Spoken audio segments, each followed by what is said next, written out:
Nosso convidado hoje é o Dr. Marco Antônio, que vai falar conosco sobre os principais avanços no diagnóstico e tratamento das doenças cardiovasculares. Tudo bem, Marco? Tudo bom, Leão. Primeiro eu queria agradecer o convite e desejar boa noite a todos e boa noite a você. Muito obrigado pelo honroso convite. Por nada, vamos conversar aqui com o pessoal para esclarecer algumas dúvidas que o público tem sobre a sua especialidade. Claro, com certeza. Onde a cardiologia avançou nos últimos anos, Marco? Ora, Leão, inicialmente a gente tem que dizer que a cardiologia não só avançou, como vem avançando muito ultimamente.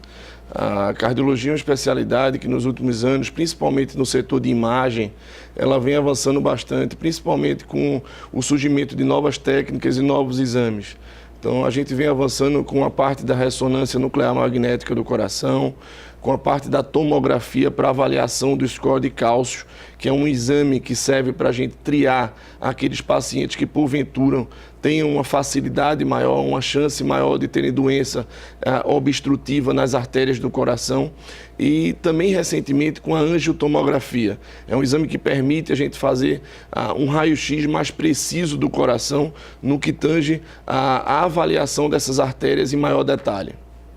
Como você vê a relação do coração com os dias atuais, onde existe assim, esse estresse, essa ansiedade toda? Isso aumenta a morbidade vascular, cardíaca, não? Sim, sem dúvida. A gente tem se deparado hoje com o mundo no dia a dia por conta da globalização, do capitalismo exacerbado, com um nível de ansiedade muito maior dos nossos pacientes. A gente vê isso não apenas a nível de consultório, mas também a nível de emergência. Eu coordeno a emergência e vivencio isso na minha prática clínica.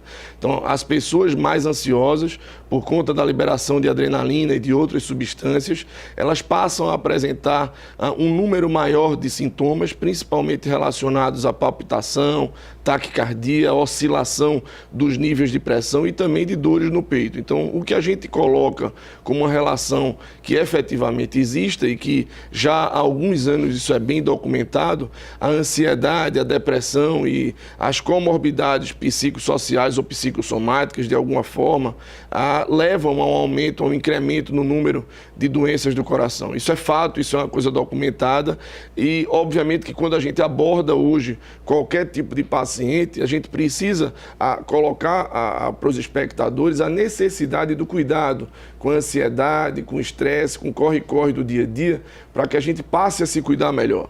Como é que você classificaria hoje as principais doenças do coração? Olha só, as grandes doenças do coração, se a gente for colocar as mais prevalentes, seriam efetivamente a hipertensão arterial sistêmica, nada mais do que o aumento da pressão arterial, e a doença arterial coronariana, que seria exatamente a obstrução das artérias, que se dá pela formação, popularmente falando, de um coágulo, de um trombo, um pedaço de gordura que vem a obstruir a artéria e impedir que haja um fluxo sanguíneo adequado e culminando com os quadros de angina ou infarto. Marco Antônio, ultimamente tem se discutido muito na prevalência das taxas de colesterol, se elas têm essa influência no trombo, se não tem, e existem algumas discordâncias no sentido de essa taxa elevada não trazer, como se falava, esse trombo que seria maligno para a circulação cardíaca. Isso é uma discussão, Leão, que realmente é bem plausível, porque a gente vive hoje uma realidade com a medicina ortomolecular, com o surgimento da nutrologia, na qual algumas medicações elas são colocadas em xeque no tratamento dos pacientes, principalmente que tem colesterol alto, muito bem lembrado por você. Quando nós fazemos, e existe um grande estudo já publicado há alguns anos, que mostrou que quando avaliamos os pacientes que efetivamente têm angina ou infarto, ou que, traduzindo, tem a obstrução nas artérias, quando avaliamos esses grupos e verificamos qual o principal fator de risco associado, o principal fator de risco vai ser o colesterol elevado. Então, o colesterol alto ainda tem efetivamente o seu valor, é um fator de risco importante para que a gente possa abordar e tratar os pacientes. O que hoje se discute é determinados alimentos que antigamente eram tidos como vilão, hoje não são tão vilões assim. Então, a utilização do ovo, o café, o próprio chocolate, se for amargo, são alimentos que antigamente eram tidos como maléficos e hoje a gente sabe que não tem tanta importância no contexto da doença do coração. Mas o colesterol... Mas também não são benéficos, sim, né? Sem dúvida. A gente deve avaliar sempre por todas as óticas. O fato é que o colesterol tem a sua importância, ele deve ser levado em consideração pela população de uma forma geral como um fator de risco preponderante, prevalente e de importância na gênese das doenças cardiovasculares. Todas as doenças cardiovasculares são tratáveis? A gente sabe que as doenças cardiovasculares, em sua grande maioria, elas apresentam um caráter hereditário ou um caráter genético. E esse caráter hereditário ou caráter genético, ele recebe a influência efetivamente do meio em que a gente vive, da nossa população de uma forma mais direta. E o que a gente coloca é que alguns pacientes, mesmo muito bem tratados, eles ainda evoluem com um quadro de gravidade que foge muitas vezes do nosso controle. Então, eu diria para você que a grande maioria das doenças cardiovasculares hoje é passível de tratamento e nós conseguimos tratar muito bem, mas uma pequena parte, efetivamente, a gente não consegue ter a mesma taxa de sucesso que a gente esperaria na maioria dos pacientes. Mas eu diria para você que hoje a grande maioria é passível de um bom tratamento. Você disse que a grande maioria tem cura ou é controlável? Eu diria que controlável, né? Curar efetivamente essas doenças do coração de uma forma geral são doenças ditas crônicas. E dentro dessa cronicidade, o que a gente vai conseguir efetivamente é um adequado controle. A cura é muito difícil. Curar uma hipertensão, curar um paciente diabético, curar um paciente que tenha uma outra comorbidade, como uma hipercolesterolemia, o colesterol elevado, uma hipertrigliceridemia, é praticamente impossível. Mas eu diria para você, e aí vou corrigir um pouco da minha colocação, a gente não vai curar a grande maioria, mas a gente vai controlar a grande maioria. Marco, quais os cuidados que devemos ter com a saúde do coração, já que a prevenção é uma coisa tão importante na medicina moderna? Eu acho que hoje a gente tem que mudar um pouco do perfil de como encarar a medicina e na cardiologia não é diferente. Eu diria para você que hoje eu sempre coloco para os meus pacientes que mais importante do que tratar é prevenir. E a prevenção ela vem de forma muito importante dentro do contexto do acompanhamento desses pacientes. De forma resumida para você, Leão, o que eu posso te dizer é que 3 fatores são muito importantes para que a gente possa controlar as doenças cardiovasculares. Primeiro, o cuidado com a alimentação. Então, a gente sabe que uma alimentação saudável hoje, ela vai interferir diretamente na prevalência e na incidência de uma série de doenças e na saúde do coração não é algo diferente. O segundo é a gente se preocupar com uma atividade física que seja feita de forma regular.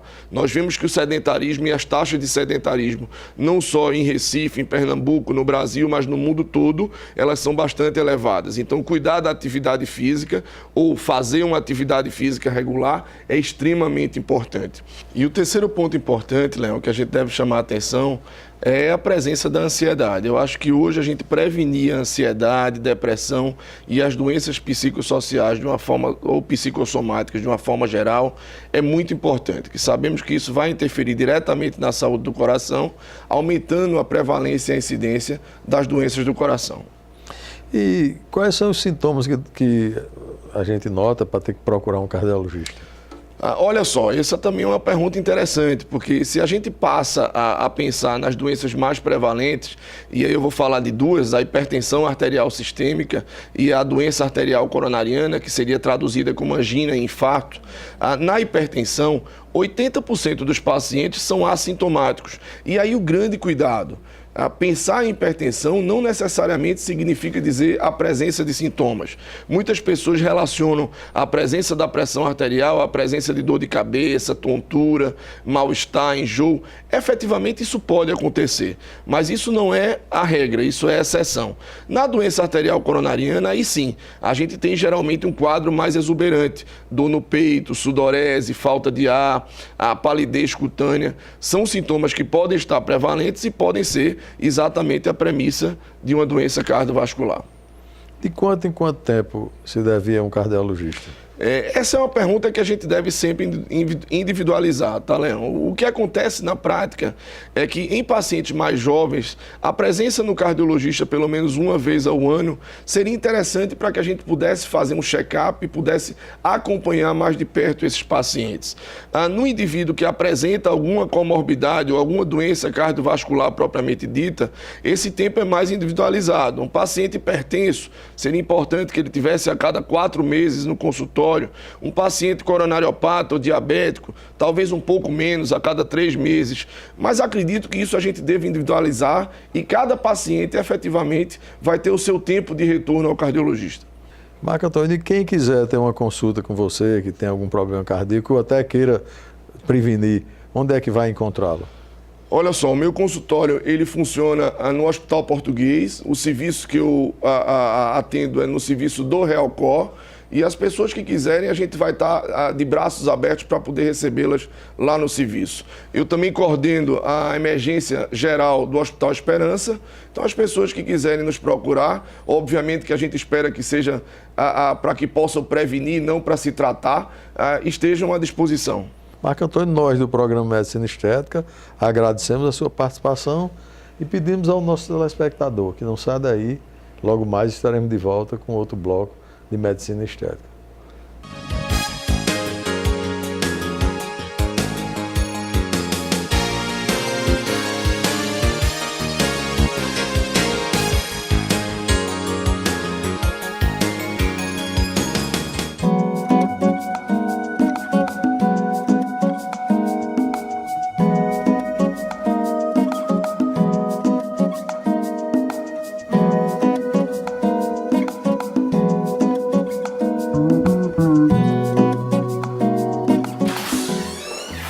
Olá, Solange, tudo bem? Como vai? Tudo ótimo. Vamos sentar aqui um pouquinho.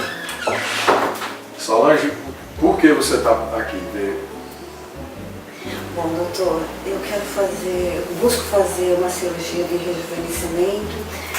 Eu tive alguns problemas na família, tive perdas, foram coisas difíceis que eu passei, já superei, mas agora eu acho que eu me encontro num momento em que eu quero olhar para mim, dar um pouco de atenção, e tem algumas coisas que me incomodam nesse processo. O que lhe incomoda? O rosto, né? A minha face. Eu perdi peso com muita rapidez, eu vejo que eu tenho uma flacidez, e isso tem me incomodado bastante. Então vamos resolver. Assim eu espero, se for possível, assim eu Vamos espero. resolver para poder você voltar a melhorar a sua autoestima. Na verdade é isso mesmo que eu busco. Você é bonita, tem uma formação de rosto boa, uma pele boa. Não resta dúvida que a gente vai ter um excelente resultado. Fico muito feliz. Vou levar você até ali para a gente dar uma examinada do todo, ter uma ideia mais perfeita. Tá bom. A linha de mandíbula está boa ainda, entendeu? Só que essa parte aqui a pele sobra um pouquinho. Uma pele de muito boa qualidade, bem tratada, entendeu? Não está sofrida de sol. Deixa eu ver. Sobrazinho de pele aqui nesse palco e vai dar uma melhorada grande. A única área que fica sem a dever é a testa, entendeu? Porque a testa você tem uma rugazinha e não tem para a gente fazer essa suspensão aqui, fazer uma cicatriz. Seu cabelo já está um pouquinho ralo aqui no pé, ele vai ficar aparecendo mais. Mas vai dar nada, vai dar um resultado excelente, pode ficar tranquilo. Solange, já vi aqui pelas perguntas, você é uma pessoa bastante rígida, mas mesmo assim eu preciso que você faça alguns exames, exame de coração e alguns exames de hematometria, né? Para medir sangue, ver dosagem de ureia, creatinina, colesterol, triglicerídeo, a parte de coagulação. Então tudo bem, você vem de volta e a gente já vai marcar a sua cirurgia, ok? Perfeito. Estando pronto, você traz aqui para a gente já deixar organizado, ok? Tá certo, doutor, muito obrigada. Então tá. Doutor, você sabe isso? Ok, vamos dar uma olhada aqui se está tudo certinho. Eu espero que sim. Exame de sangue.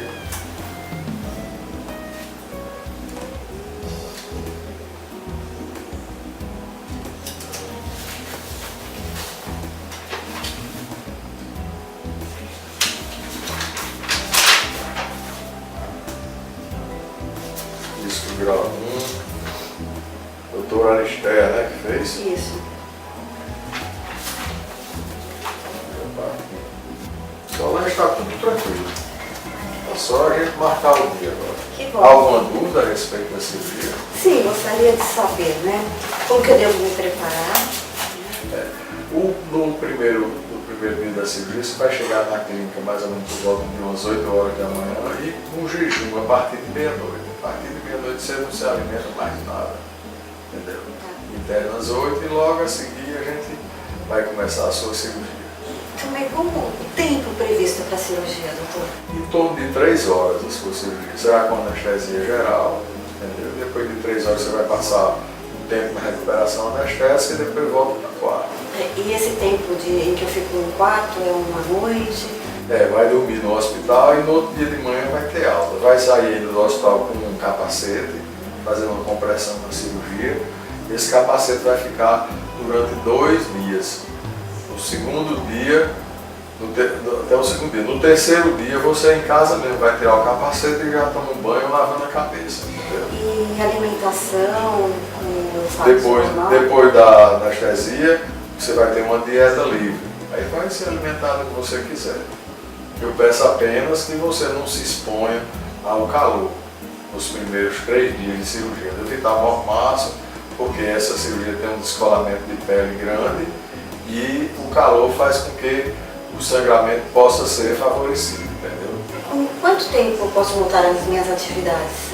Se você não trabalhar na praia, Não trabalho. seria em torno de mais ou menos 30 dias. Mas se você fosse expor o sol diretamente, aí é mais tempo, é em torno de uns 90 dias.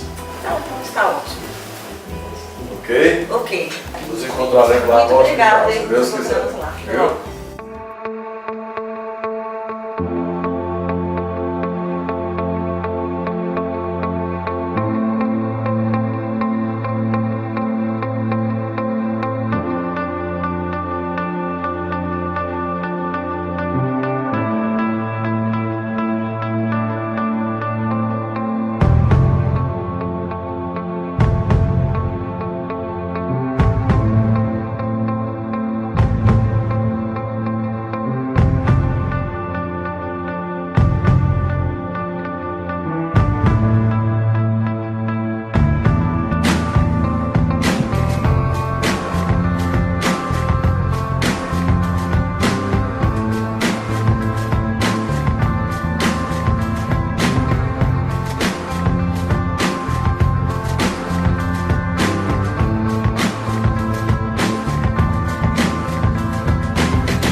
maior, mas parece que nas 72 horas foi assim, saiu tudo. Dor não teve nenhuma, não. Pouca coisa, mas em função Da pressão, né? Porque o inchaço acaba dando desconforto, né? Então vamos tirar os primeiros pontos, viu? Ok? Praticamente no enxofre, com um vermelhinho no olho só, mais ou menos. Aqui do lado direito, Do lado né? direito. E um pouco essa cor amarelada aqui. Esse é normal. Mas foi o máximo que Isso é a aconteceu. absorção da hemácia, entendeu? Ele faz essa cor amarelada. Foi o máximo que Vai aconteceu. esverdeando, depois vai amarelando.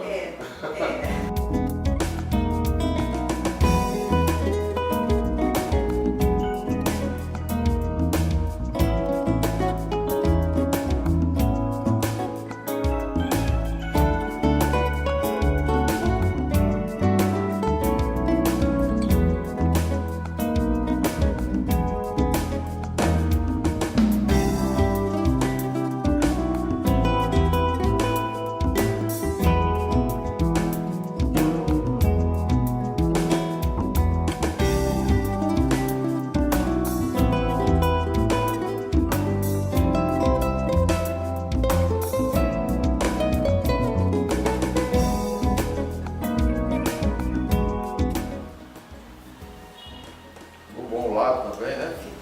Deu uma enchida boa. Levanta-se bem a cabeça. Vai mais. Mais se você puder.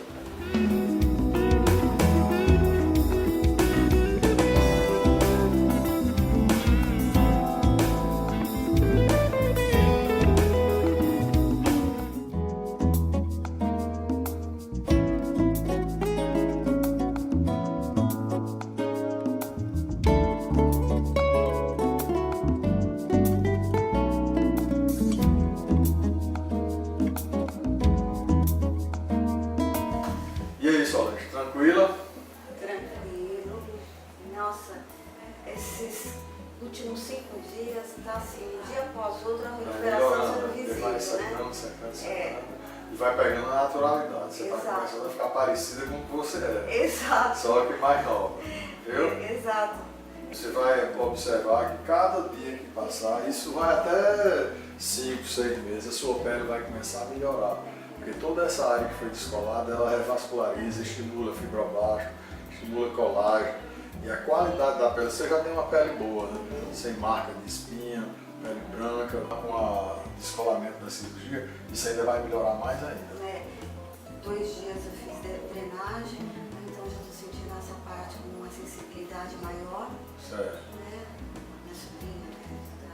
Então ela Já, fez já secou mais. Já secou, né? Mas já digo, e você pode ir para qualquer lugar que ninguém nem diz que você fez uma parte de hoje, tá? Bem, Então, doutor, suas pacientes aí estão elogiando. Eu estou feliz. Então isso aqui é mais importante. É. Vamos lá. Até Obrigada, mais. doutor.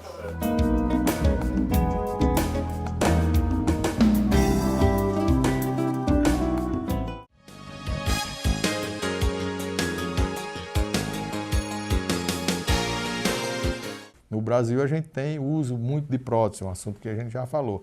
O assunto hoje que a gente está falando é só a parte de suspensão e redução. Então, para se fazer uma suspensão e uma redução, se tem uma cicatriz normalmente em forma de âncora. Muito embora às vezes você possa fazer só com uma raquete, você possa fazer numa cisão só perereolar, mas cada caso tem a sua indicação.